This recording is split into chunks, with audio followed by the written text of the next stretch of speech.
వెళ్ళే రోజుల నుంచి ఈ రోజు వరకు కూడా అయ్యంటే తను సామాన్యుడిలాగానే తిరుగుతాడు. ఒక ఎన్టీ రామారావు గారు అబ్బాయి అని ఎప్పుడు అనుకోలేదు, అప్పుడు అనుకోలేదు, ఇప్పుడు అనుకోలేదు.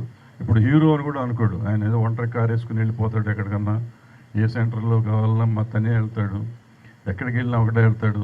పక్కన బౌన్సర్లు ఉంటారు, ఎవరన్నా కొట్టాలంటే ఆయనే కొడతాడు, ఎవరిని కొట్టనివాడు. బౌన్సర్లు అక్కర్లేదు ఆయనకి.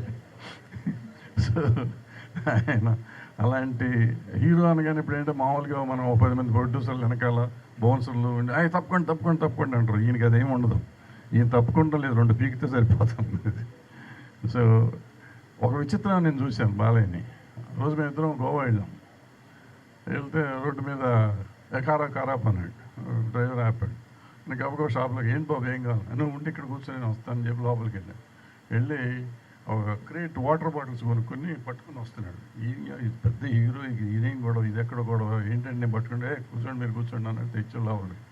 ఎందుకు తెచ్చారు మీరు మంచినీళ్ళు అన్న, మనం హోటల్కి వెళ్తున్నాం కదా, హోటల్ ఇస్తారు కదా అంటే ఆడు 100 రూపాయలు తీసుకుంటాడు స్టార్ హోటలోడు, ఎందుకు గవర్నమెంట్కి బొక్క, మనం 10 రూపాయలు తీసుకోవచ్చు కదా మనకి, ఎందుకంటే ఎంత సింపుల్. వచ్చి తన వాటర్ తను తెచ్చుకొని గవర్నమెంట్ ఖర్చు పడకూడదని, అసలు ఎవరికైనా కానీ ఎందుకు వేస్ట్ అవ్వాలి డబ్బులు అనే టైపు. ప్రొడ్యూసర్ల మనిషి, ప్రొడ్యూసర్ కోసం ఆయన తపన కానీ, లేకపోతే జనరల్గా కామన్ మ్యాన్ ఫీలింగ్ వచ్చే ఆర్టిస్ట్. అందుకే